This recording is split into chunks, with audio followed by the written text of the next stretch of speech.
हा ट्रेकिंग म्हणजे असं आहे, जसं एक भटकं कुत्रं फिरतं की या दारावरून त्या दारावर, असा उद्योग. आमच्या 4 बायका, चौथी बायको म्हणजे ती गांधीची आई, त्या मुसलमान सावकारानं त्या पळून गेला म्हणून, गांधीचा वडील चोरी करून पळून गेला म्हणून महात्मा गांधी यांच्या गांधींच्या आईला उचलून नेलं, आपल्याकडे 4 वर्ष ठेवलं. त्या 4 वर्षाच्या काळात महात्मा गांधी जन्माला आले.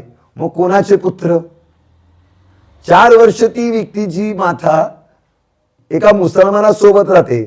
त्या काळात मोहनदास करमचंद्र गांधी जन्माला येतो. मग हे हिंदू नावानं जन्माला येतात का? नाही.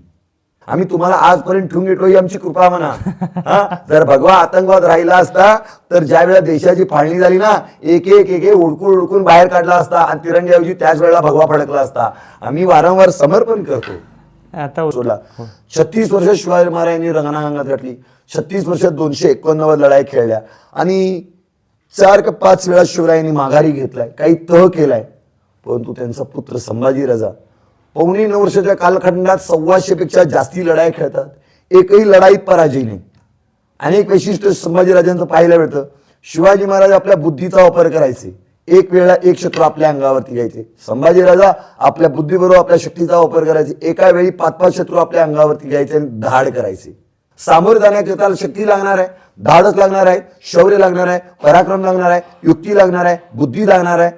आणि ते काही लागणार आहे ते शिवाजी महाराज संभाजी महाराजांकडून मिळणार आहे. म्हणून आपण तिथं जातो, म्हणून त्यांना स्मरण करतो, म्हणून त्यांना शरण जातो.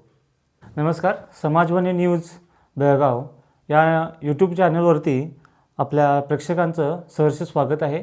मी आहे गिरीधर पाटील व आमच्यासोबत आमच्या बेळगाव जिल्ह्यातील एक सुप्रसिद्ध वक्ते व शिवभक्त, शिवप्रतिष्ठान हिंदुस्थानचे निष्ठावंत धारकरी असे एक प्रख्यात वक्ते आमच्या बरोबर उपस्थित आहेत.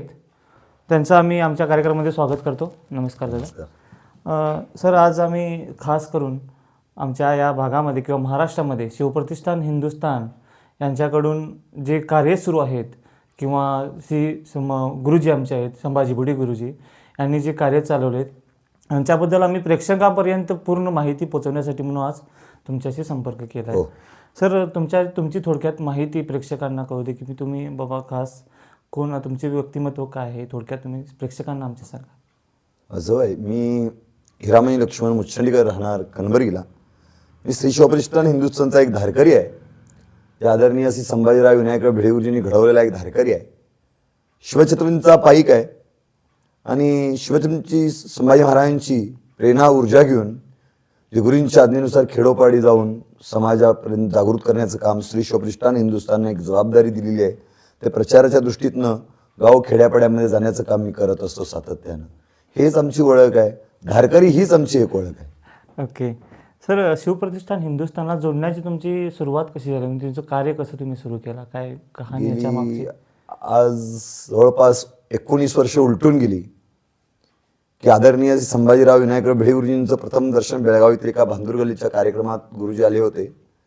त्यांचं ज्यावेळेला पहिल्यांदा चरणस्पर्श केलं आणि जी गुरुजींच्या वाणीतनं जे शब्द ऐकले आणि तेव्हापासून श्री शिवप्रतिष्ठान हिंदुस्थानला जोडलो गेलो आणि आज तक 19 वर्ष झाली एकाच कार्याशी, एकच परिवाराशी जोडलो गेलोय आणि त्या परिवाराचं सातत्यानं काम समाजापर्यंत पोहोचवण्याचं काम करत आहोत. जे समजून घेतलं आणि तेच काम पोहोचवण्याचं काम सातत्यानं करत आहोत. गेली 19 वर्ष झाली या कार्याशी जोडलो गेलो. 19 वर्ष? हा काळ भरपूर मोठा हो. आहे. माझी वयच माझं 35 वय आहे.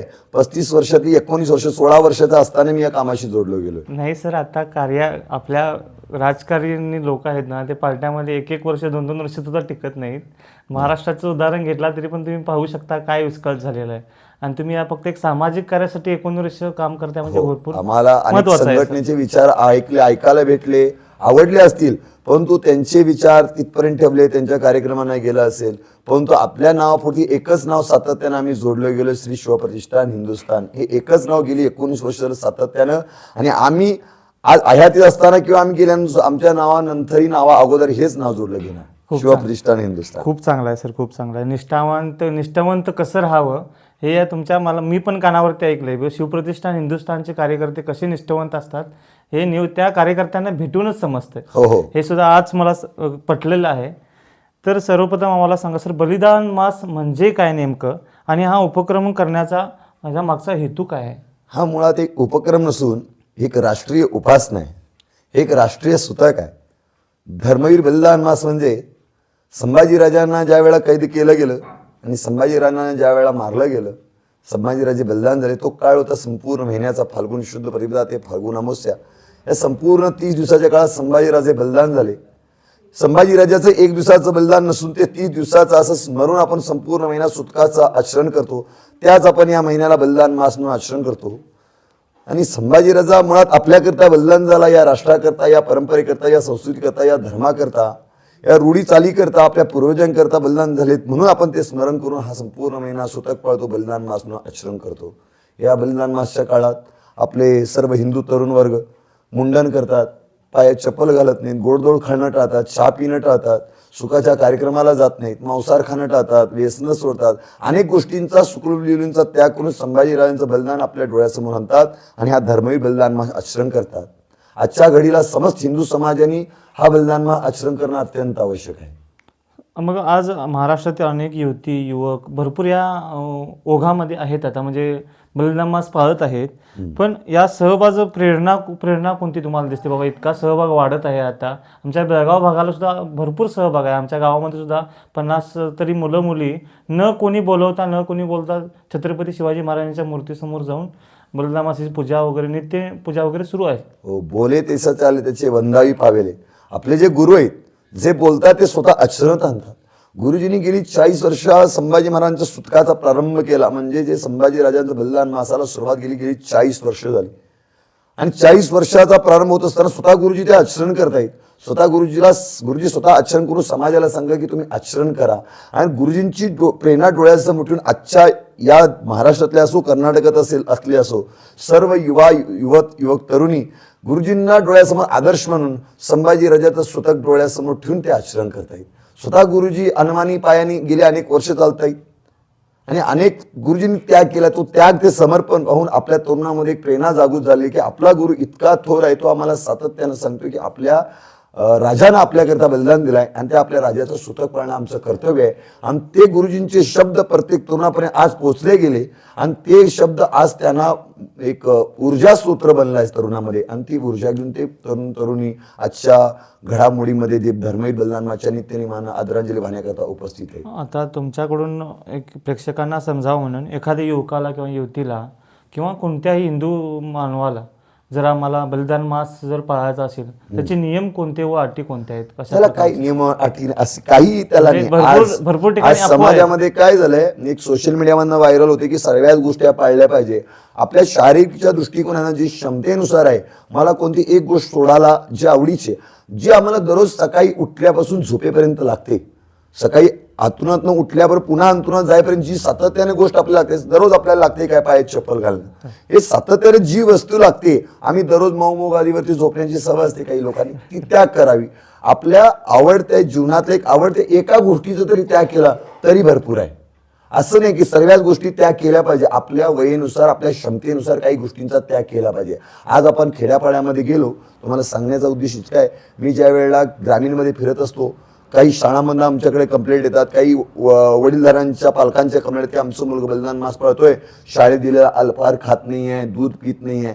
आत्ताच्या युवकांनी जी लहान बाळगोपाळ आहेत त्यांनी त्या गोष्टींचा त्याग करायचं काम नाही आहे. जेवढं पाळायचं तेवढं पाळायचं आहे. कारण अन्न पाण्याचा त्याग केला, उन्हाचे दिवस आहेत, हिमोग्लोबिन कमी होणार, बाळ आजही चक्कर येऊन पडतायत समाज रस्त्यांमधनं लहान लहान बाळगोपाळ. हे होऊ नये. एक गोष्टी तरी आपण आचरणात आली ना तरी भरपूर आहे. कोणती तरी एक गोष्टी खरं तंतोतंत त्या गोष्टीचं पालन केलं पाहिजे. चप्पल नाही घालणार तर नाही घालणार, ओके, गोड नाही खाणार तर नाही खाणार, सुखाच्या कार्यक्रमात जाणार नाही म्हणजे नाही जाणार, मुंडन केलंच पाहिजे. हा प्रश्न विचारायचा भरपूर आता एक दुष्प्रचार झाल्यासारखं हो, झाला. भरपूर. कारण की लोकांना असं वाटतं की बाबा हे कंपल्सरी केलेलं केलं आहे. पाहिजे. काही लोक याच्यापासून पळ करतायत की या गोष्टी पाळल्यानंतर मी पूजेला जाऊ शकतो, असं काही नाही correct आहे. आहे. तुम्ही या गोष्टी जरी आचरण नाही केल्या तरी आम्ही काय तुम्हाला बळजबरी करायला लावणार नाही आहे. तो ज्या वेळेला तुम्हाला कळेल त्यावेळेला तुम्ही कराल, परंतु तुम्ही पूजेला तरी उपस्थित राहू शकता. बरोबर आहे. तुम्हाला वेळेत फक्त 10 मिनिटं संभाजी महाराजांना श्रद्धांजली वाहू शकता. बरोबर. आणि सर्वात मोठं काय आहे, सर्वांना आवडती शरीरातली प्रिय वस्तू म्हणजे केस. हे जरी त्याग केला तरी भरपूर आहे. ओके, करेक्ट आहे. आपण तिरुपतीला जाऊन मुंडन करू शकतो. हा, मग समाजामध्ये आपला बाप गेलाय, आपल्या बापाचं सुतक म्हणून आपण मुंडन करू शकतो, ही एक गोष्ट तरी करू शकतो. बरोबर. मग आपलं बलिदान मास पाहिल्यानंतर आपल्या व्यक्तिमत्वामध्ये किंवा आपलं कसं बदलू शकतं?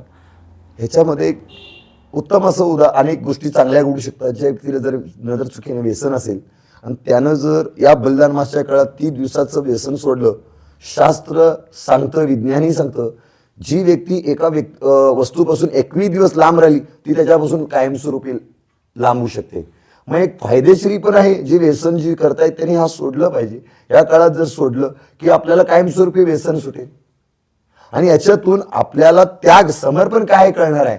संभाजीराजांनी 10 बलिदान पत्करलं, प्राणापेक्षा प्रिय असणाऱ्या देवा देशाधर्माकरता आपलं सर्वस्व गमावलं, सर्वस्व त्याग केलं, ते त्याग आपल्या चित्तात राहणार आहे. आपण ज्या वेळेला धर्मवीर बलिदान आचरण करणार आहोत आणि आपण कोणत्या तरी गोष्टीचा त्याग करणार आहोत, त्यावेळेला आपल्याला जाणीव होणार आहे संभाजीराजांनी काय त्याग केला असेल. बरोबर आहे. आता तुम्ही म्हटला की बाबा एक व्यसन सुटू दे, किंवा अशी एक माणसं आम्ही आमच्या ह्याच्यामध्ये सुद्धा पाहिलीत सर. आम्ही व्यसन सुटू दे म्हणून त्यांना बलिदान मास सांगितला तरी पण ते पाळत नाहीत, किंवा त्यांना जर आम्ही फोर्स केला तर ते काय म्हणतात, आम्ही एवढं प्रयत्न केला तरी पण व्यसन सुटलं नाही, बलिदान मासाने काय सुटणार आहे. नाही, विनाशकारी विपरीत बुद्धी. आपण काही आपला प्रयत्न करायचा आहे, आपण सांगणं काम आपलं आहे, ओके, ऐकणं न ऐकणं त्यांचं काम आहे. आता म्हणतात ना, देर आहे दुरुस्त आहे. आज ना उद्या त्यांना कळणार आहे आपण जे सांगत होतो, ज्या वेळेला त्यांना कळणार आहे की आपण ही का सांगत होते. आपण जर त्यावेळेला ऐकलं असतं तर आपल्यात लवकर बदलाव झाला असता. हा, आणि आम्ही काही आज तुमच्या समोर चॅनल समोर येतोय असं नाही आहे की आम्ही पांढरे शर्ट घातलोय, एवढ्या सगळ्या गोष्टी करतोय, आम्ही काही धुतल्या तांदळाचे होतो असं का नाही आहे. आम्ही काही गोष्टी व्यसनाला सामोरे गेलो होतो, व्यसनाला स्पर्श केला होता. परंतु आदरणीय गुरुजींच्या सांगण्यानुसार, गुरुजींचे चरण स्पर्श केल्यानंतर, गुरुजींची जी वाणी आपल्या सातत्याने या कानावरती पडल्यानंतर, जे अमृतवाणी कानावरती पडल्यानंतर आपल्याला कळलं की आपण चुकीच्या मार्गावर, व्यसनाकडे जातोय, म्हणजे चुकीच्या मार्गावर जातोय. आपल्या गुरुचं ऐकलं पाहिजे आणि आपण अनेक व्यसनांना तिथून व्यसनाला त्याग करून आज देव देश धर्म या 3 गोष्टींचं व्यसन अवतरून घेतलं. एकदम भारी आहे सर. हा उपक्रम पण तुम्ही उपक्रम नाही, तुमची जीवनशैली बनवला आहे याच्यासाठी, उत्तम आहे सर. आता त्या बलिदान मासाबद्दल झाल्यानंतर गडकोट मोहीम जी आहे, आता भरपूर लोक असं आहे पैसे देऊन आपल्या ट्रेकिंगसाठी जातात, म्हणा लाखोन खर्च करतात सह्याद्रीमध्ये किंवा काश्मीरला, इकडे तिकडे जाऊन ट्रेकिंग करतात. पण शिवप्रतिष्ठान हिंदुस्थानकडून एक उत्तम हा उपक्रम आहे गडकोट मोहीमचा, जो सह्याद्रीच्या रांगामधून जाऊन शिवाजी महाराजांच्या काळामधील जे राहणीमान आहे ते शिकवण्याचा प्रयत्न करता. या गडकोट मोहिमेबद्दल तुम्ही काय सांगू इच्छिता? गुरुजी आम्हाला एक वारंवार सांगतात की गड्यानो, घडली धारा तीर्थ म्हणून टिकली तीर्थक्षेत्र.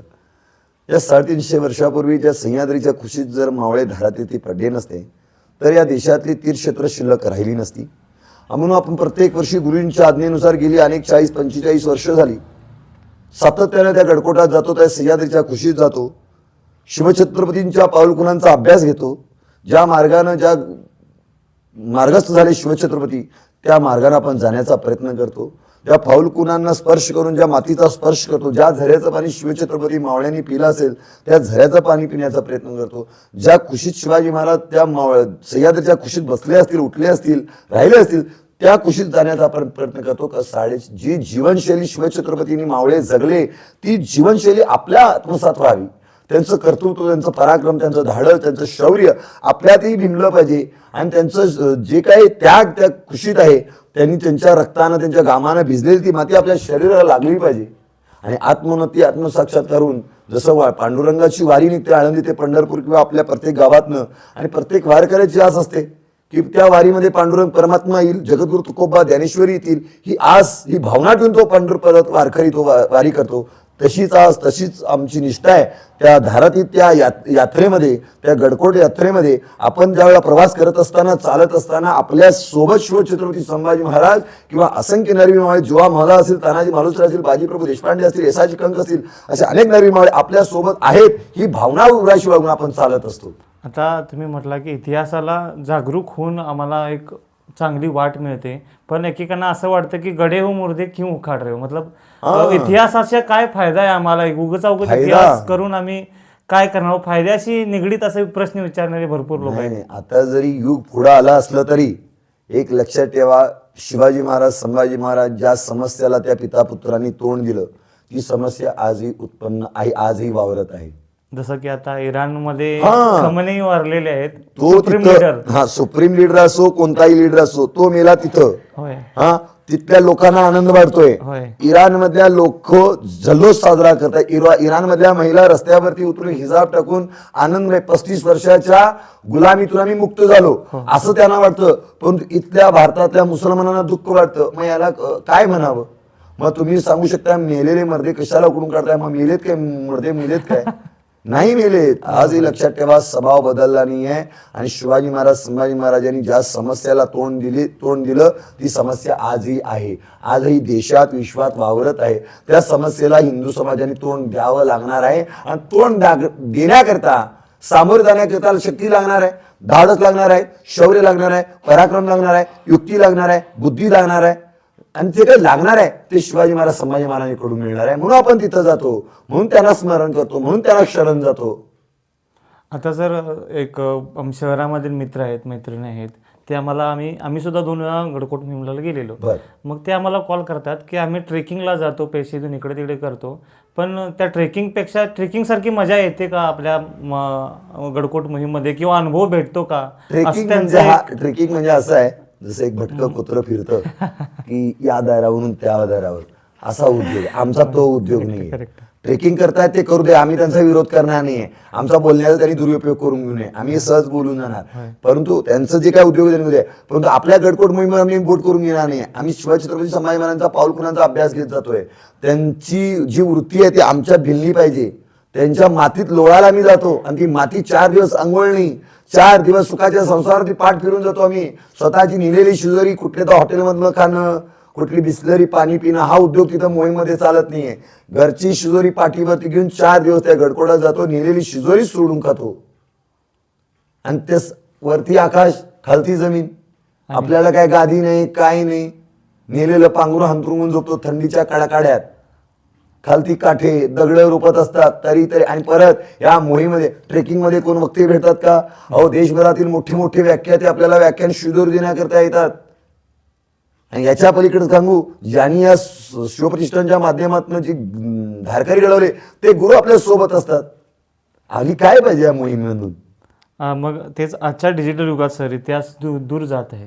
मग त्या मोहिमेमधून तुम्ही गडकोट मोहीम करता, गडामध्ये जाऊन तुम्ही काय बदल युगामध्ये पाहू शकता? गडकोट मोहीम जे करत आहेत त्या युगामध्ये काय बदल तुम्हाला दिसत आहेत? आज जर तुम्ही परिसरात पाहू शकाल, एक वेगळाच बदल आपल्या तरुणामध्ये पाहायला भेटेल. जो गडकोट मोहीम मध्ये जाऊन येईल त्याला डीजे वरती चालणारी शिवजयंती आवडणार नाही. सगळ्यात मोठा बदल तो असणार आहे. डीजे आम्ही म्हणतो ना, शिवजयंती केली की डीजे लावा, हे लावा, त्याला आवडणार शिवजयंती पारंपरिक पद्धतीने केली गेली पाहिजे. ज्यावेळेस जो व्यक्ती गडकोटात जाऊन येईल त्याला अन्नाची किंमत कळणार आहे. ज्यावेळेला आपण आपल्या घरातलं शिळं अन्न खात नाही, जे ताटात आपल्या आईनं आपल्या बहिणीनं जर ताटात शिळं अन्न वाढलं ते आपण खात नाहीये. परंतु मोहीममध्ये जो व्यक्ती धारकरी जाऊन येईल ना, तो शिळं 2 दिवसाचा अन्न का असेना, तो जर चांगला असेल तो खाणार आहे. पाण्याची किंमत कळणार आहे. आपण थोडं पाण्यामध्ये कचरा पडला की पाणी फेकून देतो, त्या इतक्या शेवळ पाण्यामध्ये ते पाण्याचं शेवळ बाजूला ते पाणी पितो. पाण्याची किंमत कळणार आहे. व्यक्तीची किंमत कळणार आहे. तिथं कोणत्या जातीचा असतो, कोणी कोणाची जात पाहत नाही, कुणाचं कुळ पाहत नाही, एकामेकाच्या खांद्याला खांदा लावून चालतात. हा सर्व बदलाव येऊन समाजामध्ये आपण सांगू शकतो. आणि शिवाजी महाराज ज्या करता जगले ते जगणं या समाजात येऊन सांगू शकतो. ती बदलाव तरुणामध्ये आजही देशभरातल्या महाराष्ट्र कर्नाटकातल्या तरुणामध्ये पाहायला बघतोय आपण.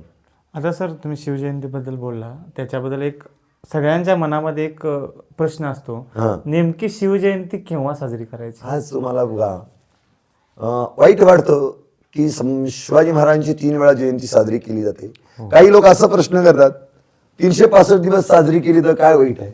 जे बोलणारे गावातल्या मूर्तीला जाऊन हार घालतात का हो? आज तुम्हाला मगाशी संघटनेमध्ये आज एकमेव संघटना आहे शिवप्रतिष्ठान हिंदुस्थान. ज्या गावात शिवाजी महाराजांची मूर्ती बसवली गेली त्या प्रत्येक गावात नित्यनेमानं सूर्योदय सूर्यनारायण उगवला की त्यावेळेला शिवाजी महाराजांची प्रतिमेची मूर्तीची पूजा होते. हे नित्यनेमानं चालतं. आणि दुःख या गोष्टीचं वाटतं आज फाल्गुन कृष्ण तृतीया, आज शिवाजी महाराजांची तिथीनुसार आजची जयंती आजच आहे. होय, तेच शिवाजी महाराजांनी कालंगणाबंद म्हणजे बाहेरची जी तारीख, इंग्रजांची तारीख आपण 19 फेब्रुवारी 1630 हे इंग्रजांची कालंगणा पद्धती आहे. आपण तिथी मानणारे शिवछत्रपती राज्याभिषेक तिथीनुसार साजरा केला. आपण पहा आपली कॅलेंडर उघडा, दिग्दर्शिका उघडा, त्या दिग्दर्शकामध्ये तुम्हाला पाहायला भेटेल आपले जे सण येतात, जे तिथीनुसार येतात का तारखेनुसार येतात. शिवरात्र तिथीनुसार येते का तारखेनुसार, गुढीपाडवा तारखेनुसार, शिवजयंती ज्या काही गोष्टी येतात त्या तिथीनुसार येतात. मग या सर्व गोष्टी ज्या व्यक्तीमुळे अबाधित राहिल्या, मग त्यांची जयंती तिथीनुसारच साजरी केली पाहिजे. आणि तो आजचा क्षण आहे. आज खरोखर योगा तुम्ही आला, शिवजयंतीच आहे. त्यासाठीच हा प्रश्न विचारला सर. म्हणजे भरपूर मुलांमध्ये सुद्धा आपण आपल्यात बदलाव झाला पाहिजे. शासकीय लोक करतायत, त्यांना थोडी अक्कल कमी आहे. आणि शासकीयाच्या मध्ये कोण असतं तुम्हाला चांगलं माहिती आहे. ज्याला समाजाचं जी शास्त्राचं धर्माचं काही ज्ञानी नसतं, ती लोक इथं बसतात. त्यांना आम्ही दोष दिना तर सांगतोय 19 फेब्रुवारी तात्काळ बंद झाली पाहिजे. तिथीनुसार शिवाजी महाराजांची जयंती साजरी संपूर्ण देशभरात झाली पाहिजे. हा टास गुरुजींचा आणि शिवप्रतिष्ठानचाच आहे.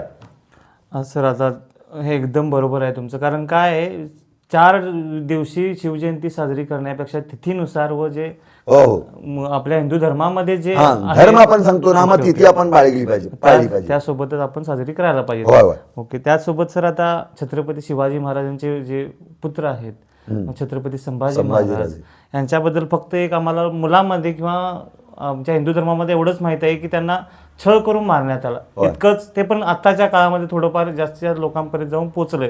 पण त्यांची जी बुद्धिमत्ता आहे आणि युद्ध कौशल्य आहे, याच्याबद्दल त्यांना काही माहिती नाही आहे थोडंफार जास्तीत जास्त. मुळात संभाजीराज समाजापर्यंत पोहोचवण्याचं कामच काही लोकांनी केलं नाही. हो बरोबर. आज 40 वर्षापूर्वी जर पाहायला गेला, संभाजीराजा पोहोचवलाच नव्हता. आणि एकमेव व्यक्ती आहे आदरणीय संभाजीराव विनायकराव भेडेकरी, या व्यक्तीने हात धरला की काय शिवछत्रपती असे असतील तर त्यांचा छावा, त्यांचा पुत्र कसा असेल. बेटा बाप शेर असेल तर बेटा 1.25 शेर असणार आहे. मग त्यांच्या चरित्राचा उलगडा केला. काही संशोधकांना कामाला लावलं, काही इतिहासकारांना कामाला लावलं, त्यांच्यावरती पुस्तकं लिहायला लावली, खरा इतिहास बाहेर काढला. आणि त्यावेळेला कळलं की संभाजीराजा, शिवपुत्र संभाजीराजा काय जीवनशैली होती, काय धाक जगणं होतं. आज तुम्हाला मला पाहतो, शिवाजी महाराजांनी 36 वर्ष वय 14ला शपथ घेतली, 3 एप्रिल 80ला श्वास सोडला. 36 वर्ष शिवाजी महाराजांनी रंगणांगणात घातली. 36 वर्षात 289 लढाई खेळल्या आणि 4 का 5 वेळा शिवरायांनी माघारी घेतलाय, काही तह केलाय. परंतु त्यांचा पुत्र संभाजीराजा 9.25 वर्षाच्या कालखंडात 125 पेक्षा जास्ती लढाई खेळतात, एकही लढाईत पराजय नाही. अनेक वैशिष्ट्य संभाजीराजांचं पाहायला मिळतं. शिवाजी महाराज आपल्या बुद्धीचा वापर करायचे, एक वेळा एक शत्रू आपल्या अंगावरती घ्यायचे. संभाजीराजा आपल्या बुद्धीबरोबर आपल्या शक्तीचा वापर करायचे, एका वेळी 5-5 शत्रू आपल्या अंगावरती घ्यायचे आणि धाड करायचे. हे पाहायला मिळतं संभाजीराजाच्या जीवनशैलीमध्ये. आणि त्यांच्या बुद्धिमत्ताचं सांगायचं म्हटलं की आपल्याला वारंवार सांगितलं जातं खोटेपण की काय, की संभाजीराजांनी दिलेर खानाला पत्र पाठवलं होतं. अहो, पत्र पाठवलं हे सत्य आहे. पत्रात काय लिहिलं कधी कोण सांगणार आहे का? पत्र लिहिलं हे सांगणार. संभाजीराजांनी पत्र का लिहिलं तो मला थोडक्यात 1 मिनिटात सांगतो. ज्यावेळेला शिवाजी महाराज दक्षिण दिग्विजयला गेले, त्यावेळेला शिवाजी महाराजांनी सर्वांकडे जबाबदारी दिली, मंत्रिमंडळाकडे. आणि संभाजीराजांकडे एक विशिष्ट जबाबदारी दिली की शंभूराजे, आम्ही दक्षिण दिग्विजयला जातोय आणि मला परताला 1 वर्ष 1.25 वर्ष लागेल. मी जोपर्यंत स्वराज्यात परतत नाही तोपर्यंत मला एकही युद्ध नको. शिवाजी महाराज असलेल्या स्वराज्यातला 50% स्वराज घेऊन गेले होते. त्यावेळेला संभाजीराजांना सांगितलं होतं की दिलेर खान कोल्हापूरच्या सीमेवरती 2 लाखाचं सैन्य घेऊन, तो मी इथून निघून गेला की तो घुसणार आहे, तुम्ही काही करा, मला युद्ध नको आहे. संभाजीराजे पन्हाळ्यावरती गेले आणि दिलेर खानाला पत्र पाठवलं. त्या पत्रामध्ये अनेक काही उल्लेख केला की मला इथं जमत नाहीये, मी तुमच्याकडे येणार आहे. मुद्दाम आपल्या बुद्धीचा वापर केला का? बापाने काय सांगितलं होतं, युद्ध नको. तुमच्या माहितीपोटी सांगतो, संभाजीराजांनी पहिल्या पत्रामध्ये उल्लेख केला की खान साहेब, आपल्याकडे वेळ आहे ना, 2 मिनिटं सांगू शकेन ना? भरपूर वेळ आहे. हा, वेळ आहे ना, ते भरपूर वेळ काय. संभाजीराजांनी पहिल्या पत्रामध्ये लिहिलं की खान साहेब, मला इथं माझं इथं पटत नाही आहे, माझ्या सौतराईला वाटतं मी इथून निघून जावं आणि मला तुमच्याकडे यायचं आहे. फक्त एवढं खात्री करून घ्यायची आहे, माझ्या नावावरची असणारी मनसबदारी आहे तशी राहणार आहे का? कारण औरंगजेबानं संभाजीराजांच्या नावावरती 5,000ची मनसबदारी बहाल केली होती लहान वेळेच्या असताना, ती आहे तशी होतीच. संभाजीराजांनी जाणूनबुजून तो प्रश्न टाकला, आहे तशी राहणार आहे का म्हणून प्रश्नचिन्ह टाकला आणि पत्र पाठवलं दिलेर खानाकडे. दिलेर खानानं पत्र पाठवलं दिल्लीला. दिल्लीत त्या पत्रावरती न्यायनिवाडा झाला.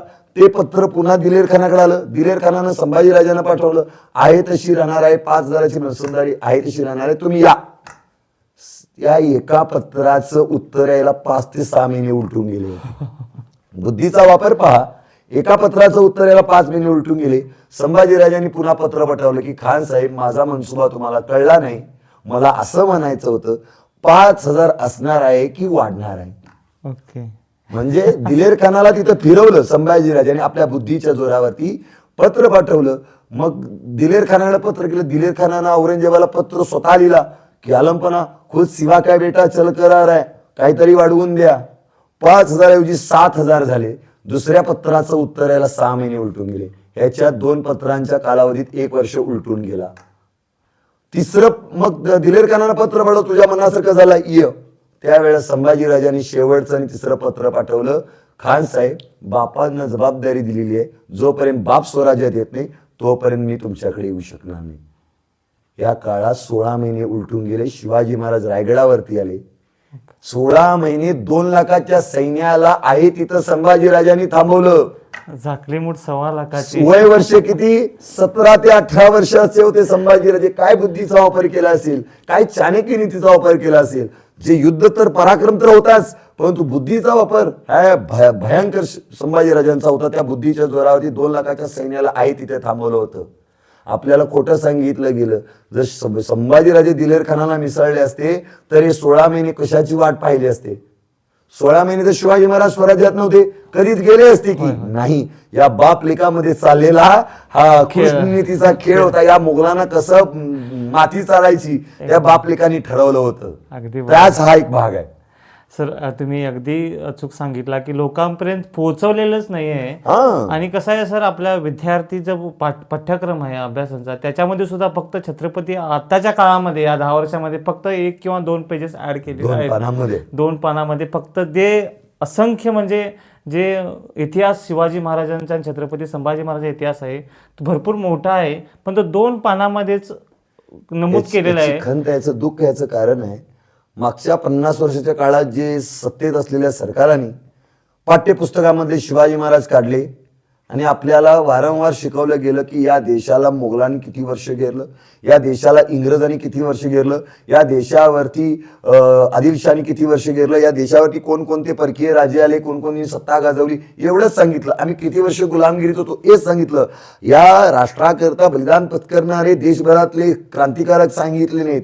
आज ज्या छत्रपती शिवरायांचा जो इस्रायल आज तुम्ही पाहताय, हा 158वा राष्ट्रातला एकमेव राष्ट्र शिवरायांच्या पावलावर पालटून चालणारा हे राष्ट्र आहे. जशात जसं एकाला 100 मारण्याची ताकद इस्रायल राखतो. हो, अगदीच बरोबर आहे. कारण त्या शिवरायांचा विचार या देशात सांगितला नाही, हे दुःख आहे. आणि हे असं म्हटलं जातं की बाबा जोपर्यंत आपले काँग्रेसचं सरकार होतं त्यांनी सुद्धा आपल्या शिवाजी महाराजांचा किंवा हिंदू धर्माचा जो पाठ्यक्रम आहे त्या करण्यात आला नाही, किंवा जो मोगलीन काळ आहे त्यांचाच अभ्यास पाठ्यक्रमामध्ये त्यांचा औरंगजेब राहू देत यांचं सर्व त्यांची पंजोबापासून सर्वांची माहिती पुस्तकामध्ये ऍड केलेली आहे. ही चूक कुणाची अशी वाटते तुम्हाला? त्यातल्या असलेल्या सरकारानं त्याची दखल घ्यायची होती.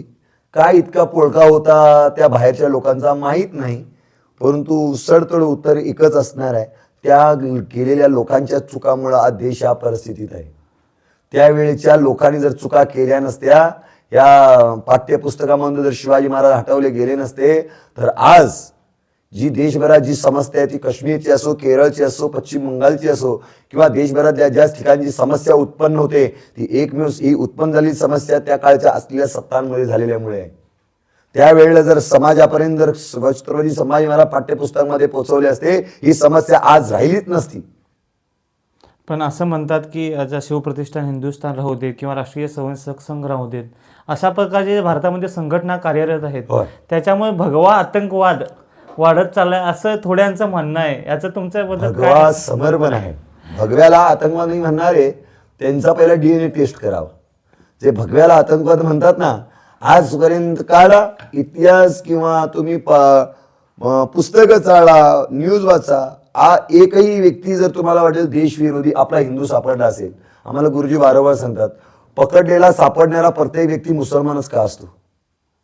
जिथं जिथं देशभरात बॉम्बस्फोट होतात, देशभरात म्हणणार नाही मी, विश्वातच जिथं आतंकी आले होतात तिथं मुसलमानच का असतो?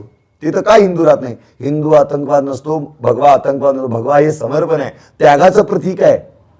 ज्या साधू संतांच्या खांद्यावरती पताका भगव्या ध्वजाची असते, रथावरती भगव्या ध्वजाची पताका असते, ती समर्पणाचं त्यागाचं प्रतीक आहे. ते कधी आता ते शांतीचं प्रतीक आहे. वसुदैव कुटुंबक, विश्वचे माझे घर म्हणणारे आम्ही आहोत. आम्ही संपूर्ण विश्वाला आमचं घर मानणारे आहोत. आम्ही तुम्हाला आजपर्यंत ठेवून घेतो ही आमची कृपा म्हणा.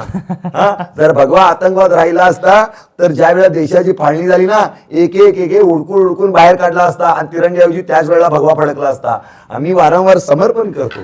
आता उत्तर प्रदेशला सर एक घटना झाली. झांगुर बाबा नावाचा एक व्यक्ती होता, जो जवळपास 200 ते 400 लोकांना धर्मांतरण केले. हिंदू धर्मांना मुसलमान पैसे घेऊन रॉकेट दुबईपर्यंत पोहोचलेलं ते तुम्ही ऐकलं असेल. मग असे फक्त उत्तर प्रदेशमध्ये आता 10 वर्षामध्ये आता सापडलेले आहेत. मग अजून देशमध्ये असे कार्यरत असू शकतील का? आजपासून चालले नाहीये.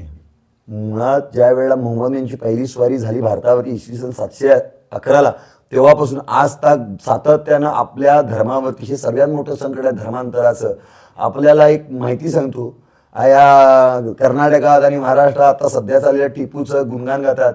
त्या टिपूने 4 लाख हिंदूंना पाठवलं. केवळ केरळमधल्या 36 लाख संख्या होती केरळची ज्या वेळेला 1780ला. त्यावेळेला टिपू सुलताननं त्या टिप्यानं 4 लाख हिंदूंचं धर्मांतर केलंय. आत्ता सुद्धा आपलं केरला फाईल्स, काश्मीर फाईल्स हे मूवीजमुळे सर लोकांना थोडंफार माहिती चालली आहे, पाहिलं पाहिजे. पाहिला लोकांकडे वेळ नाही आहे. मी 3 वर्षापूर्वी जरा केरळा स्टोरी पहिलं चित्रपट आलं त्यावेळी मी पहिला व्यक्ती आहे बेळगावचा. त्याच्यानंतर कुणी दिलं असेल मला अहंकार नाही त्या गोष्टीचा मी दिलोय म्हणून. मी पहिला व्यक्ती असा आहे, माझ्या गोशाळेमधनं मी व्हिडिओ व्हायरल केला. प्रत्येक हिंदू माता भगिनी ती केरळा स्टोरी पहा. त्या केरळा स्टोरीतनं आपल्याला बघायला भेटेल की आपल्या हिंदू तरुणींना कसं जाळ्यात अडकवलं जातं, कसं वशीकरण केलं जातं आणि कशा माध्यमातून तुम्हाला नेलं जातं आणि तुमचा कशा पद्धतीने वापर केला जातो. आज खुद मुसलमानातल्या ज्या इराणच्या महिलांचं तुम्ही ऐकला डिबेट, आपल्याला स्त्री म्हणून सन्मान नाही, केवळ आम्हाला मुलं काढायची मशीन हे म्हणून समजता येतं. अशी अवस्था आमच्या हिंदू माता भगिनींची केली जाते. आणि खुलं सांगायला म्हटलं तर लव जिहादनं घडणारा प्रकार, जर आपली हिंदू एक माता आपल्यातनं गेली, त्यांच्यात गेली, कन्वर्ट झाली, लव जिहादला बळी पडली, तिच्या पोटातनं आलेली काय रामाच्या नावानं बाहेर पडणार नाहीत, शिवाजी महाराजांच्या नावानं बाहेर पडणार नाहीत, ते अली हुसेन हसनच बाहेर पडणार. मग ते तुमच्या समोर तलवार घेऊन उभं राहणार आहे, तुमच्या समोर AK-47 घेऊन उभं राहणार आहे. मग काय संख्या. अहो गेल्या 2 वर्षापूर्वीचा आकडा आहे, सत्तेत असलेल्या सरकारचा अहवाल आहे. 2020ला 60,000 हिंदू माता भगिनी बेपत्ता आहेत लव जिहादच्या षडयंत्रामध्ये. बापरे. त्या 18 वर्षानंतर 2020ला 2021-22ला त्यांना मुलं होणार. 2038 पर्यंत ती 18 वर्षाची मुलं होणार. 60,000 × 120 मारा, 1,20,000 तरुण, 1,20,000 लांडी तुमच्या समोर उभं राहणार तुम्हाला मारायला. हे त्यांचं गणित आहे. आज हिंदू माता भगिनींना कळींना आज हात पाय जोडतायत. राजस्थानमध्ये असो, गुजरातमध्ये असो, महाराष्ट्रामध्ये असो, कर्नाटकात असो, केरळामध्ये असो, जिथं बहुमली संख्या त्यांची आहे तिथं आमच्या माता भगिनी फसल्या जात आहेत, धमकावून, तलवारीच्या जोरावरती. अनेक माध्यमांना आमच्या माता भगिनींना पळवलं जातं, अनेक माध्यमांना घर धर्मांतर केली जातात. ही परिस्थिती अंतिम टोकात सध्या आलेली आहे. आता असंच छत्रपती शिवाजी महाराजांना मानणारे युवक किंवा युवती भरपूर आहेत. पण त्यांना असं वाटतं आपण त्यांना मानतो, पण त्यांचे ते विचार किंवा छत्रपती शिवाजी महाराजांनी जी तेवढ्या कमी वयामध्ये जी उच्च दर्जाची जी आपली ताकद दाखवलेली होती, ती हिंदू युवकांमध्ये ताकद दाखवण्याची क्षमता निर्माण होत नाही. अशा युवकांना तुम्ही काय सांगू इच्छिता? नाही, होणं काळाची गरज आहे. जसं तुमच्या शरीरात हा या देहात जो प्राण आहे, तो प्राण निघून गेला की तुम्ही पडणार, मरणार. जसं शरीरात जगण्याकरता जो प्राण लागणार आहे, प्राणाशिवाय शरीर नाही. मासा जर पाण्यातला काढला तो तडपडून मरेल, तो पाण्याशिवाय मासा राहू शकत नाही. तसंच हे राष्ट्र, या देशातला राष्ट्रातला तरुण शिवाजी महाराज संभाजी महाराजांशिवाय राहू शकणार नाही. लक्षात ठेवा. सत्व स्वाभिमानासकट जगायचं असेल, आत्मसन्मानासकट जगायचं असेल, शिवाजी महाराज संभाजी महाराज आदर्श राहिले पाहिजे. त्यांची विचारसरणी अंमलात आणणे अत्यंत आवश्यक आहे. आपण ती विचारसरणी आणत नाहीये. केवळ गावागावात शिवाजी महाराजांच्या मूर्त्या, घरात शिवाजी महाराजांची प्रतिमा बसवतोय. विचार आणले पाहिजे. विचारानं प्रवृत्ती होणार, विचारानं बदल होणार आहे. आज विचार का आणावे लागणार आहे? तुम्ही पाहताय मालेगावचं वाटतं एक 3 महिन्यापूर्वी घटना, 3 ते 4 महिन्यापूर्वी 3 वर्षाच्या लेकरावरती बलात्कार झालाय. म्हणजे शिवाजी महाराजांचे विचार हे सांगतात का?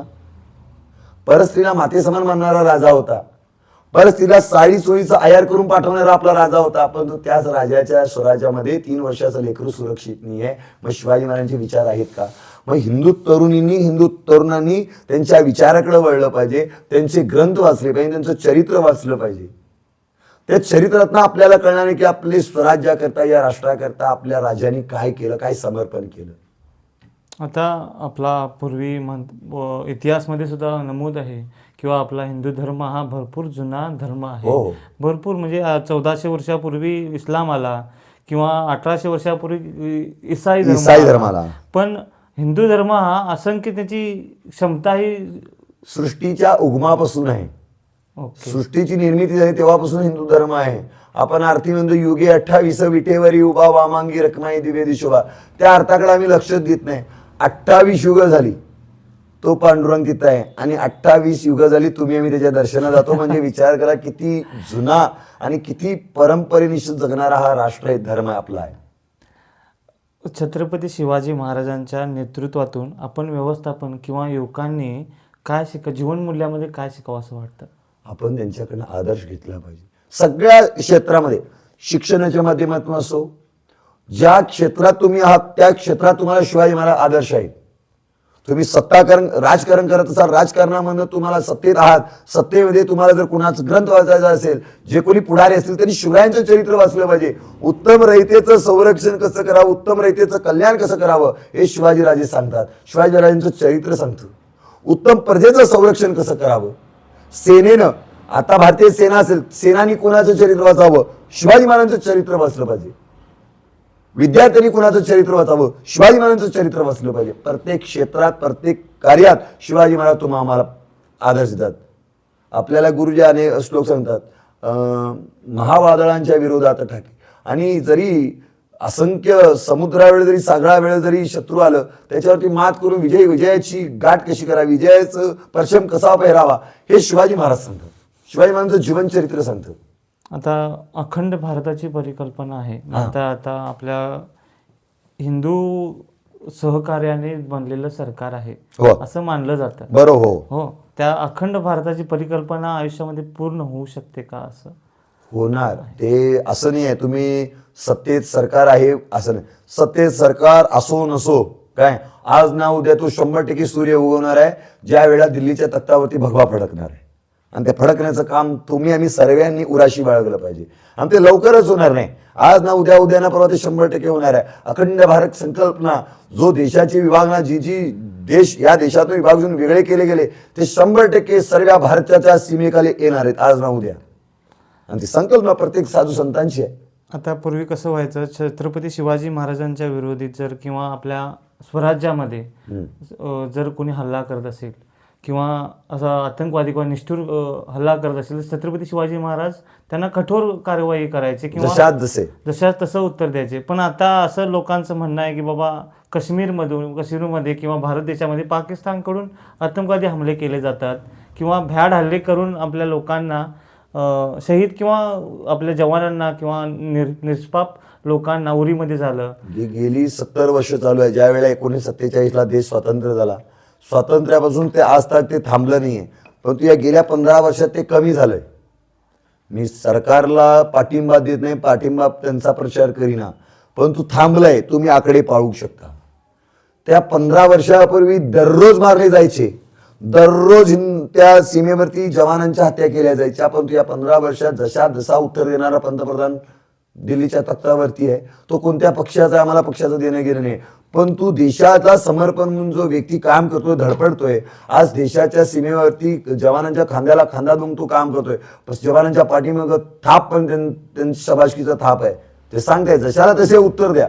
उरीचा अटॅक असो, सर्जिकल स्ट्राईक असो, ऑपरेशन सिंदूर असो, असे अनेक ऑपरेशन या 15 वर्षाच्या काळात त्यांनी केलेली आहे. कसं आहे, निंदकाचे घर असावे शेजारी, काम करणाऱ्याचा निंदा करणारे लोक आपलेच असणार आहेत. जी व्यक्ती काम करत आहे, जी कोणी पदावर आहे त्या व्यक्तीचा मी नाही, कामाला समर्पण आहे. व्यक्ती कोणी असो, पक्ष कोणताही असो, कामाला आमचं समर्पण आहे. आणि आता सत्तेत असणारे जे काही प्रधानमंत्री आहेत माननीय नरेंद्र मोदी, उत्तम रीतीने जे काम करत आहेत, देशाच्या सीमेवरती जवानांच्या पाठीमागे ते खंबीरपणे उभं आहे. आता हा विषय निघाला म्हणून एक प्रश्न मनामधील विचारतो. नेक्स्ट PM साठी आपलं भरपूर चर्चा निघते बाबा, याच्यानंतर योगी आदित्यनाथ आहेत किंवा राहुल गांधी आहेत, त्याच्यामधील हे आता ते देशभर तुम्ही डिबेट वरनं पाहताय की मोदींना चायवाला म्हटलं जातात. ते लहानपणी चाय विकायचे, त्यांच्या कर्तृत्वामुळे त्यांच्या पराक्रमामुळे ते पंतप्रधान झाले. उत्तर प्रदेश मधनं एक नारा येतोय असलेल्या जिहाद्यांना, चायवाला आहे तोपर्यंत सुधरा, ज्या वेळेला गायवाला येईल त्यावेळेला सुधरायला सुद्धा वेळ देणार नाहीये. आणि तसंच आहे, आपल्या देशाचं राज करणारा एक संन्यासी व्यक्तीच पाहिजे, एक साधू संतच पाहिजे. प्रपंच कौटुंबिक जीवनातला अडकलेला माणूस राजकारणात सत्तेवरती जायचाच नाहीये. संन्यासानीच राज सांभाळायचं, म्हणजे त्यांना लोभ राहणार नाहीये, महत्वाकांक्षा राहणार नाहीये, लालसा असणार नाहीये, पदाची प्रतिष्ठेची, घर दार पैसा हे काही राहणार नाहीये. जो व्यक्ती संन्यासी असणार तो सर्वस्व त्याग करणार आहे आणि भगवादारी आहे. आणि ज्या युपी सरकारामध्ये 10 वर्ष गेली, अनेक वर्ष झाली, उत्तर प्रदेशमध्ये जे माननीय योगी आदित्यनाथ जो बदलाव केलाय, संपूर्ण आज ना उद्या देशात बदलावी होतील. त्यांच्या पाठीमाग प्रभू रामचंद्र आहेत, प्रभू हनुमंत आहेत, आणि आज ना उद्या योगीच होतील आणि योगी व्हावी अशा आमच्यासारख्या तरुणांची इच्छा आहे. आणि मोदी राहिले तरी काय वाईट नाहीये. अजून सिंह म्हातारा झाला म्हणून त्यांची कार्यक्षमता राहणार बदलत नाहीये. चांगलं नेतृत्व आहे, अजून 5 वर्ष मोदी राहिले तरी काही वाईट नाही आपल्याला. आता आपल्या मुद्द्यावरती येऊया सर. काही शिवप्रतिष्ठान हिंदुस्थानतर्फे कसं होतंय, म्हणतात की शिवप्रतिष्ठान हिंदुस्थान फक्त छत्रपती शिवाजी महाराजांचे किंवा संभाजी महाराजांचे विचार पुढे नेतात, पण जी त्यांची संघटना मोठी आहे, भरपूर वृक्ष मोठा आहे, पण त्या युवकांना त्यांनी आर्थिकदृष्ट्या सक्षम करण्यासाठी काही सहाय्य करत नाही आहेत. फक्त सामाजिक कार्यासाठी म्हणून व्यवसाय, आपलं घर चालत नाही, असं सामान्य वर्गाचं एक मत आहे. आता कसं आहे, याच्याबद्दल तुम्हाला काय म्हणणं? प्रत्येकानं आपापल्या आर्थिक बाजू, आपापल्या कौटुंबिक जीवनाची समस्या जाणली पाहिजे. आपलं घरदार बघितलं पाहिजे, आपला प्रपंच बघितला, आपला संसार बघितला पाहिजे. हे करत असताना आपलं हे संघटन बी आणि राष्ट्र पण, संघटन मोठं तर होतंच, विचार मोठे होत आहेत. हे करत असताना आपल्या व्यवसायाकडे लक्ष देणं अत्यंत आवश्यक आहे. आम्ही असं म्हणत नाही की तुमचा उद्योग व्यवसाय बंद ठेवा आणि तुम्ही या, नाही. आपला तो उद्योग नाही, तुम्ही व्यवसाय उद्योग नोकरी जे करताय ते उत्तम रीतीशी करा. जिथं कमतरता पडेल, जिथं आमच्या शिक्षणाची गरज भासणार आहे, जिथं काही समस्या अडचण झाले, तिथं समस्या काहीतरी उत्पन्न झाली, त्या समस्या सोडवली पाहिजे, त्यावेळेला आम्ही आहे. आणि अनेकांच्या आम्ही समस्या सोडवल्या आहेत. असं खोल्या युट्यूबवरती सांगणं आणि किंवा मोबाईलवरती सांगणं ते योग्य पण नाही आहे कोणाची समाज. ते आपलं केलेल्या कामाचं परिश्रम आम्ही मागत नाहीये. आणि तो अहंकार असणार आहे, मोठेपण असणार आहे. या हाताने केलेले हाताला कळलं नाही पाहिजे, हेच खरं श्रमदान असणार आहे. आणि ते आजपर्यंत आम्ही अनेक तरुणांच्या, अनेक समाजातल्या समस्या आपले धारकरी सोडतात. हिंदू केवळ धारकरी म्हणण्यापेक्षा परिसर वावरणारे हिंदू तरुण वावरत आहेत, हिंदू समस्या सोडत आहेत. आता गुरुजी सुद्धा म्हणतात की राष्ट्रपिता महात्मा गांधी यांना आम्ही मानत नाही, ते थेट तोंडावरती बोलतात. याच्याबद्दल तुमचं काय म्हणणं आहे? एक पुस्तकाचं नाव आहे कुराण काफिर मध्ये, करेक्ट ते पुस्तकाचं नाव मला सांगितलं काय म्हणजे. त्याच्यामध्ये जर वाचला तुम्ही, गुरुजींनी अनेक वेळा गेली अनेक वर्ष सांगतायत. आणि आता गौतम कट्टर हिंदीमध्ये पुऱ्या देशभर सांगतायत. जे प्रवक्ते आहेत गौतम कट्टर, उत्तम अशा युवा मधून आहेत, 35 वर्षाचे आहेत, ते पुऱ्या देशभर फिरत आहेत आणि हिंदी भाषा संपूर्ण देश समजतो. गुरुजी आम्हाला गेली 5-10 वर्ष झाली सांगतायत. 10 वर्ष सोडा, गेली 40 वर्ष मराठीमध्ये सांगत होते. ते केवळ महाराष्ट्र आणि कर्नाटक मर्यादित होतं. बाहेरच्या राज्यामध्ये कळत नव्हतं की गांधीचं कर्तृत्व काय. ते आज गौतम कट्टर हिंदीमध्ये बोलतायत आणि खुल्या सांगतायत. कुराण काफिर या पुस्तकामध्ये थेट लिहिलेलं आहे की गांधी हिंदू नव्हे. थेट आहे. आता आमचे गुरु सांगतात, यात काय खोटं पुस्तकामध्ये आहे, त्यांच्या बुखामध्ये आहे. त्यांचा जन्म कशा पद्धतीनं तुम्हाला 2 मिनिटात सांगतो. ते मोहनदास करमचंद्र गांधी म्हणजे गांधींचे वडील करमचंद्र गांधी हे एका मुस्लिम जे सावकार होते तिथले, त्यांच्याकडे कामाला होते. तिथं ते काही चोरी करून पळून गेले.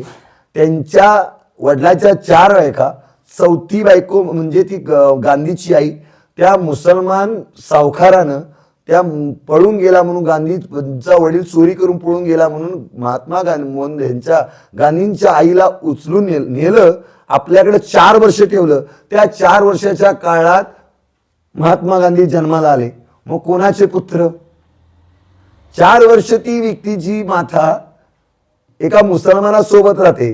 आणि त्या काळात मोहनदास करमचंद्र गांधी जन्माला येतो. मग हे हिंदू नावानं जन्माला येतात का? नाही. आणि त्यांचं जीवनशैली सातत्यानं हिंदूंच्या विरोधात होतं. तुम्हाला एक किस्सा सांगतो. पश्चिम बंगालमध्ये ज्या वेळा देशाची फाळणी झाली, संपूर्ण देशात विद्रोह उठला आणि पश्चिम बंगालमधल्या हिंदू मातांवरती बलात्कार करायचे मुसलमान लोक, त्यावेळा हिंदू माता पश्चिम बंगालातल्या गांधींकडे आल्या आणि गांधींकडे हात जोडून विनंती केली, गांधीजी तुम्ही सांगा त्या लोकांना जे अत्याचार करतात, ते हाहाकार माजवतात, त्यांना सांगा. त्यावेळेला गांधींनी काय उत्तर दिलं असेल सांगू? तुम्ही आलेल्यांचा विरोध करू नका, तुमचा श्वास रोका म्हणजे तुम्ही मराल. त्यांनी जे काम करायला त्याच्यात त्यांनी सफल होणार आहेत, निघून जातील. तिथे असलेल्या डॉक्टरांनी सांगितलं श्वास रेखला की केवळ बेशुद्ध पडणार आहेत, पुन्हा ते जागे होणार आहेत. पुन्हा गांधींनी काय सांगितलं, एक काम करा, विषाची बाटली सोबत घेऊन झोपा, कोणी आलं की विष पिऊन स्वतः संपा, परंतु प्रतिकार करू नका. हे गांडूत्व गांधींनी या देशात पेरलं. ज्यावेळेला भगतसिंगांच्या सुटकेचा प्रस्ताव आला होता, त्यावेळेला गांधींनीच हलकटगिरी केली. मी सत्याग्रहांचा पाठिंबा करणार, अहिंसेला, हिंसा जो करतो त्याला पाठिंबा करणार नाही. याच गांधींनी शिवाजी महाराजांना आणि महाराणा प्रतापांना वाट चुकलेले क्रांतिकारक म्हटलेत. अशा व्यक्तीला महात्मा म्हणावा, अशा व्यक्तीला राष्ट्रपिता म्हणावा. हा राष्ट्राचा पिता होतोय कुठून? प्रभू रामचंद्र या राष्ट्राचे पुत्र म्हणतात, भगवान श्रीकृष्ण या राष्ट्राचे पुत्र म्हणतात, शिवाजी महाराज या राष्ट्राचे पुत्र म्हणतात. हे राष्ट्रपिता कुठे जन्माला झाले? संबंध काय? नाही. राष्ट्रपिता वगैरे काही नाही आहे. या जन्मात आलेला एक व्यक्ती आहे. आणि मी परवा दिवशी आमच्या मोहिमेच्या समारोपच्या अगोदर विषयी व्याख्याते आले होते. संन्यासी होते, रामदास स्वामींचे संन्यासी होते, शिष्य होते आत्ताच्या काळातले. त्यांनी चांगलं म्हणजे उदाहरण सांगितलं की औरंगजेब मेल्यानंतर त्याच्या अल्लाकडे ज्यावेळेला औरंगजेबानं मागणी मागितली, मी तर मेलो परंतु माझ्या इच्छा आकांक्षा अपुऱ्या आहेत, मग जर पूर्ण करायचं मी काय कर, मला पूर्ण करायचे. त्यावेळेला अल्लानं तर सांगितली, तुला तुझ्या इच्छा पूर्ण केल्या जातील आणि तू आज तलवारीच्या जोरावर काम केलास, पण तू याच्या पुढे तुला हिंदूंच्या घरात जन्माला घालतो, तू काठी टेकवीत टेकवीत हे काम करशील. औरंगजेबाने जे काम केलं तेच काम गांधींनी केलं. आत्ताच्या काळात दुसरा आम्ही मानतो, लोक मानतात की नाही ते मानतात, ते मानतील. आम्ही गांधींना काय पद याच्यात ठेवलं ते आम्हाला चांगलं माहिती आहे. त्यांनी काय देशाचा इल्हेवाट लागलाय, देशाचे तुकडे त्या व्यक्तीनेच केले. तुकडे केले ते केले. 50 लाखाचं अनुदान पाकिस्तानला मिळावं म्हणून उपोषण केलं. हा कुठला उद्योग आहे? देशाला सातत्यानं देशाचा गळा घोटण्याचं काम गांधींनी केलं सातत्यानं, आणि त्याचे आज प्रसाद भोगावे लागतात तुम्हा आम्हाला. अगदी बरोबर. आज काश्मीरची समस्या त्यांच्यामुळे आहे. आज देशभरात जो उद्योग उडताय तोच त्यांच्यामुळेच आहे. ज्या वेळेला पाकिस्तानातून आलेले हिंदूंनी देशातल्या मस्जिदांचा आसरा घेतला, त्यावेळेला बिर्ला भवानंदातनं गांधींनी आवाहन केला की मस्जिद सारखं पवित्र ठिकाण हिंदूंनी वापरू नये. आता तेच भरपूर मागच्या वर्षी मी डिबेट चाललं होतं, वक्फ बोर्डचं नवीन बिल काढलं. हो. हिंदू मंदिरे आमच्या देशामध्ये म्हणजे किंवा विश्वामध्ये हिंदू मंदिरे आहेतच, जाऊ दे कुठल्या ना कुठल्या कोपऱ्यावरती आमच्या हिंदू धर्माची मूर्ती किंवा मंदिर आहेच आहे. पण आपल्या भारत देशामध्ये मॅक्झिमम हिंदू मंदिरे आहेत. त्याच्यासाठी कमिटी का ठरलेली नाही, फक्त वक्फ बोर्ड म्हणून का सर हे केलेलं आहे असं वाटतं तुम्हाला? काही लोकांनी केलेल्या चुका आहेत. आणि मी सातत्यानं ज्या वेळेला वक्फ बोर्डचा कायदा NRC CA वक्फ बोर्ड बाहेर पडलं, मी गणेशोत्सवाच्या काळात प्रत्येक जिथे गेलो तिथे लोकांना सांगितलं, वक्फ बोर्ड हा असा विषय आहे तो देशाला घातक आहे. दुर्भाग्य या गोष्टीचं तुम्हाला सांगतो, वक्फ बोर्डच्या समर्थनात आम्ही जे काही कायदा राज्य सरकार देशातल्या सरकारनं आणला, त्या कायद्याचं समर्थनात आम्ही गेलो का? नाही, आम्ही बाहेर पडलो नाही. त्यांनी लोक बाहेर पडली वक्फ बोर्ड कायदा लागू नये म्हणून, परंतु आम्ही रस्त्यावरती आलो, NRC CA लागू होऊ दे म्हणून आम्ही बाहेर पडलो, ती लोक बाहेर पडली. ही आमची चूक आहे. आम्ही केवळ विश्वास ठेवून बसलोय, देव येणार नाहीये. देव तुम्हाला मार्गदर्श, जिथं आम्ही कमी पडणार आहोत तिथं देव 100% असणार आहे. या सर्व समस्या सुटणार आहेत. हो, आपण उतरलं पाहिजे, आम्ही रस्त्यात उतरलं पाहिजे, आम्ही सांगितलं पाहिजे आपल्या समाजाला वक्फ बोर्ड विषयी, NRC, CA जे काही कायदे येत आहेत, जे काही अंमलात आणण्याचा प्रयत्न सत्तेत असलेलं सरकार करतोय त्याचं पाठराखण केलं पाहिजे. तर शेवटी जाता आता मी हे विचारू शकतो की बाबा शिवप्रतिष्ठान हिंदुस्थान याच्याशी जर युवकांनी जुडल्यानंतर किंवा जोडूला इच्छित आहेत किंवा जोडू इच्छित आहेत या आपल्या शिवप्रतिष्ठान हिंदुस्थानला, त्या युवकांना तुम्ही काय सांगू इच्छिते बाबा या संघटनेला जोडल्यानंतर तुम्हाला याचे काय आयुष्यामध्ये बदल घडतील किंवा त्यांचा काय उपयोग होईल? मुळात शिवप्रतिष्ठान हिंदुस्थानचं काम आजही समाजाला कळलं नाही. शिवाजी महाराजांनी जी शपथ घेतली रायरेश्वराच्या शंभू महादेवच्या पिंडीवरती, त्याच्या पुढचं ते जीवन शिवाजी महाराज जगले, ते जीवन म्हणजे शिवप्रतिष्ठान हिंदुस्थानचं काम आहे. शिवाजी महाराजांचा अंतकरण, शिवाजी महाराजांची ध्येयवाद, शिवाजी महाराजांचं तळमळून जगण्याचं काम म्हणजे शिवप्रतिष्ठान हिंदुस्थान आहे. शिवाजी महाराजांची अंतिम इच्छा, संभाजीराजांची अंतिम इच्छा पूर्ण करण्याचं काम म्हणजे शिवप्रतिष्ठान हिंदुस्थान आहे. आणि मुळात राष्ट्र विचारधारणा, संत विचारधारणा उराशी बाळगून जगणारे आम्ही आहोत. आणि आपले गुरु तितके थोर आहेत.